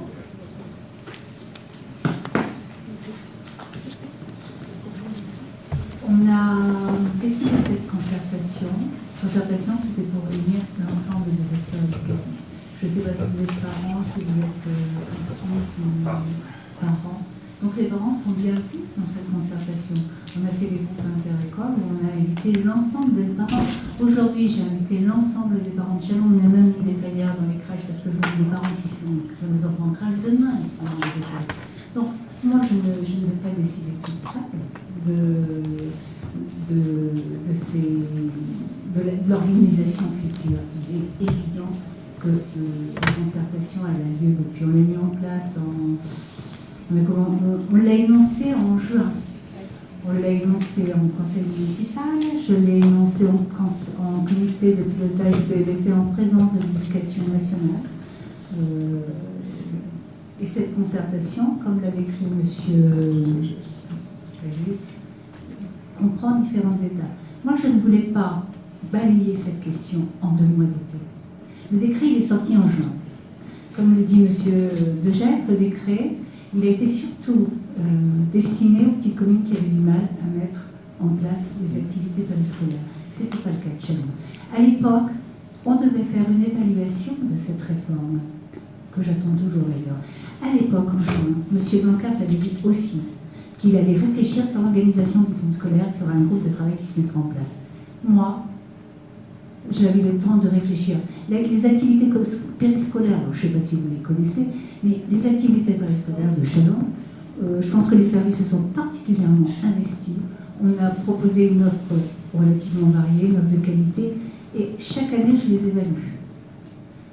Et on avait 87% de satisfaction des parents.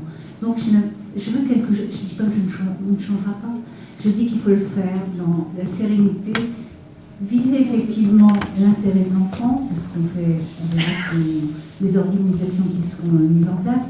Madame demandait tout à l'heure, est-ce que ça va changer à 4 jours les activités périscolaires? Monsieur De Geff dit, on a le fonds de soutien, chaque ville à 50 €, et en plus, Chalon a 40 € supplémentaires par enfant pour ses activités périscolaires.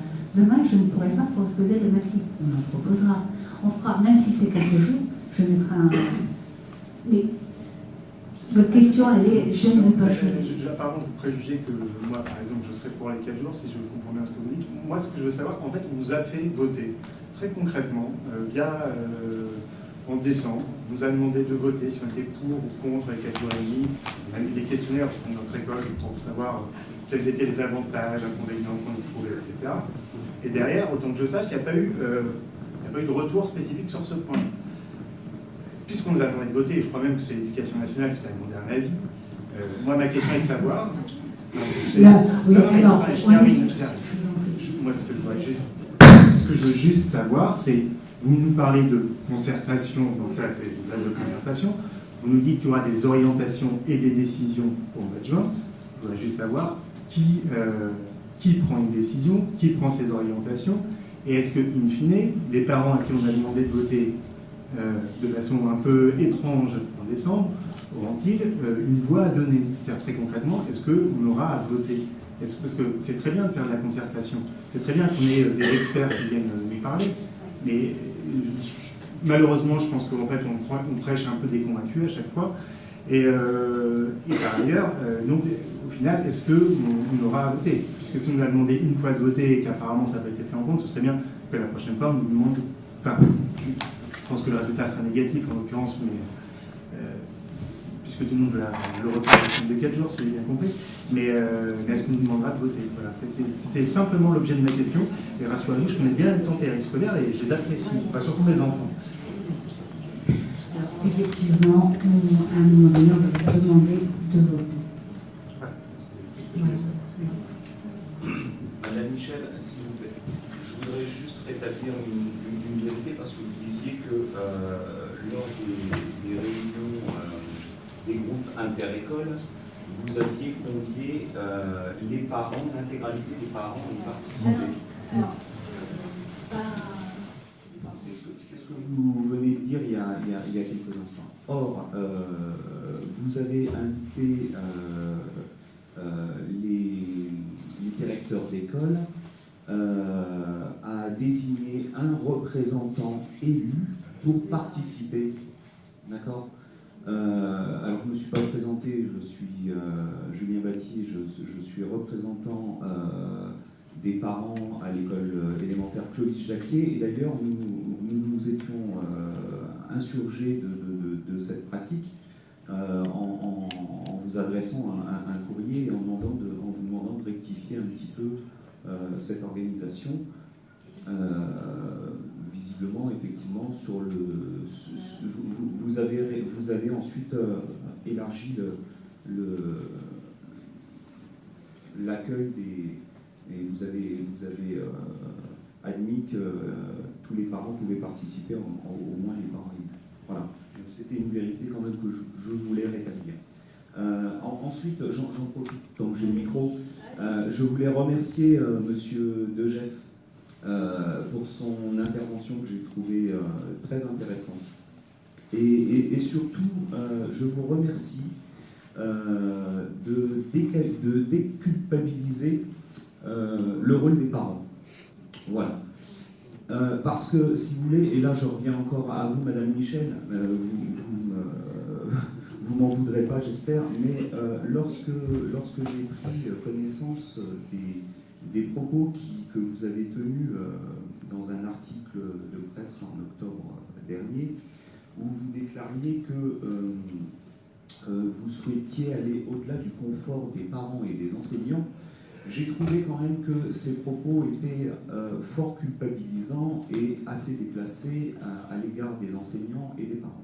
Donc je tenais à vous le dire. Sur l'instant, j'étais quand même assez remonté et très en colère, mais la démonstration de M. Degef m'a fortement apaisé et je vous remercie encore.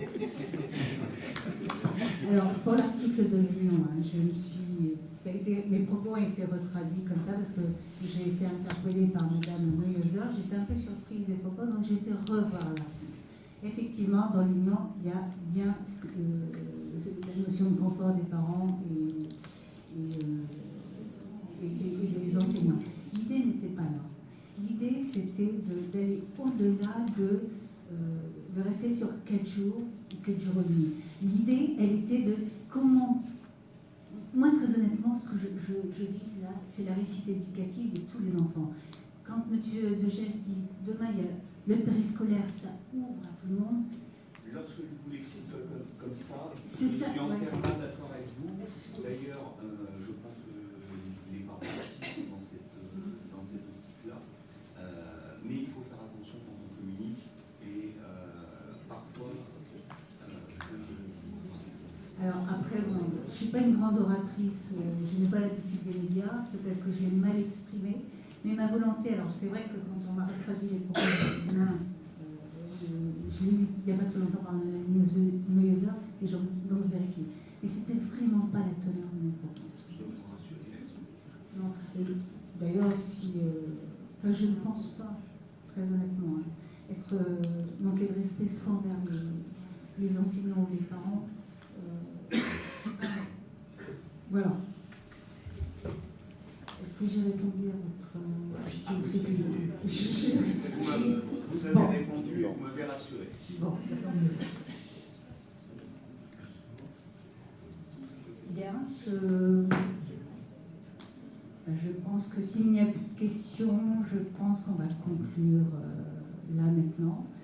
Je vous remercie pour votre présence et la richesse des échanges était très intéressante et donc je vous en remercie et puis je vous donne rendez-vous